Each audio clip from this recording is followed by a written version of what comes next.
નવરાત્રિનો તહેવાર હોય છે શક્તિની આરાધનાનો.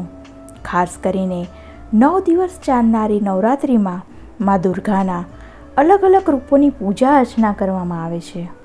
મા દુર્ગાએ પૃથ્વી ઉપર દૈત્ય તથા રાક્ષસોના સંહાર માટે અનેક રૂપો ધારણ કર્યા હતા. આના કારણે મા દુર્ગાના અલગ અલગ સ્વરૂપો પૂજાય છે. તો ચાલો આજે આ વિડીયોમાં આપણે જાણીએ કે નવરાત્રિના 9 દિવસ દરમિયાન મા દુર્ગાના કયા 9 રૂપોની પૂજા થાય છે અને તે રૂપો કયા છે. પરંતુ વિડીયો આગળ શરૂ કરતાં પહેલાં આપ સૌને મારી એક નમ્ર વિનંતી છે કે મારી આ ચેનલને સબસ્ક્રાઈબ કરી બેલ આઇકોન પર ક્લિક કરી દો. તો આવો શરૂ કરીએ સ્પિરિચ્યુઅલ હોરિઝોન. મા દુર્ગાને માતા પાર્વતીનું જ એક રૂપ માનવામાં આવે છે. એટલે કે નવરાત્રિના પહેલા દિવસે જેમની પૂજા થાય છે તેમનું નામ છે શૈલપુત્રી. પર્વતરાજ હિમાલયને ત્યાં માતાનો જન્મ થયો હતો. મા શૈલપુત્રી પૂર્વજન્મમાં બ્રહ્માજીના માનસ પુત્ર પ્રજાપતિ દક્ષની પુત્રી હતા. ત્યારે તેમનું નામ સતી હતું. માતા સતીના લગ્ન ભગવાન શિવ સાથે થયા હતા. ભગવાન શિવનું અપમાન કરવા બદલ માતા સતીએ પોતાના જ પિતા દક્ષના હવન કુંડમાં આત્મદાહ કરી લીધો હતો. આ દેવી સતીનો બીજો જન્મ હિમાલયને ત્યાં થયો. તેથી તેમનું નામ શૈલપુત્રી પડ્યું. આપણે મા શૈલપુત્રીને મા પાર્વતીના નામે પણ ઓળખીએ છીએ. મા શૈલપુત્રીનું વાહન નંદી છે. તેઓ જમણા હાથમાં ત્રિશૂળ અને ડાબા હાથમાં કમળ ધારણ કરે છે. નવરાત્રિના બીજા દિવસે મા દુર્ગાના બ્રહ્મચારિણી રૂપની પૂજા કરવામાં આવે છે. બ્રહ્મનો અર્થ થાય છે તપસ્યા અને બ્રહ્મચારિણી એટલે તપસ્યાનું આચરણ કરનારી. મા શૈલપુત્રીએ ભગવાન શિવને પોતાના પતિ રૂપે પ્રાપ્ત કરવા માટે હજારો વર્ષો સુધી કઠોર તપસ્યા કરી હતી. આવી કઠોર તપસ્યા સંસારમાં કોઈએ કરી ન હતી. આથી મા દુર્ગાનું નામ બ્રહ્મચારિણી પડ્યું. મા બ્રહ્મચારિણીનું કોઈ વાહન નથી. મા બ્રહ્મચારિણી પોતાના જમણા હાથમાં જપમાળા અને ડાબા હાથમાં કમંડલ ધારણ કરે છે. મા ભગવતીનું ત્રીજું સ્વરૂપ છે ચંદ્રઘંટા. માતા બ્રહ્મચારિણીની કઠોર તપસ્યાથી પ્રસન્ન થઈ ભગવાન શિવે માતા સાથે લગ્ન કર્યા. ભગવાન શિવ સાથે લગ્ન કર્યા બાદ માના શિરે અર્ધચંદ્રાકાર ચંદ્ર આવી ગયો, જે દેખાવે એક ઘંટાકાર જેવો હતો. તેથી મારું નામ ચંદ્રઘંટા પડ્યું. મા ચંદ્રઘંટાનું વાહન વાઘ છે. તેમના 10 હાથ છે અને તેમના 10 હાથોમાં માએ અસ્ત્ર શસ્ત્ર ધારણ કર્યા છે.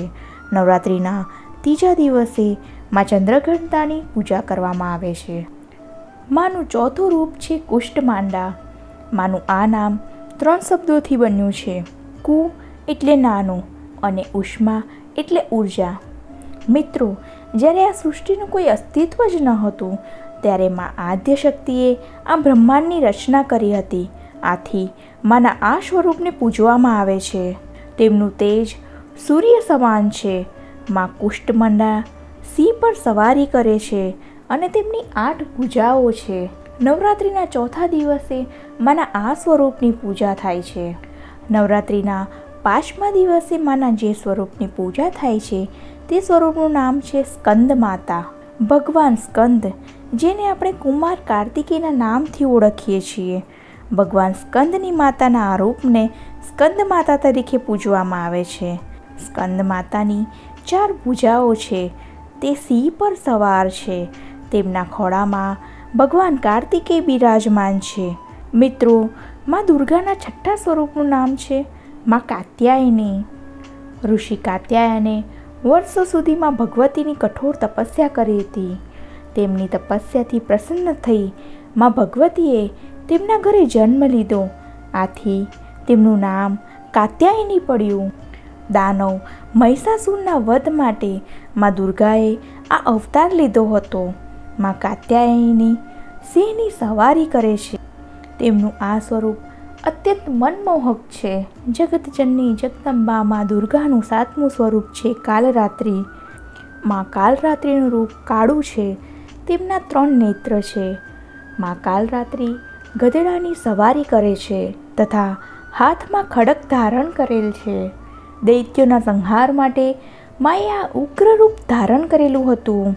માનું આ સ્વરૂપ દેખાવમાં ભલે અત્યંત ભયાનક છે, પરંતુ માં સદૈવ શુભ ફળ આપનારી છે. માં કાલરાત્રિને આપણે સૌ મહાકાળી તરીકે ઓળખીએ છીએ. માં દુર્ગાનું 8મું સ્વરૂપ છે મહાગૌરી.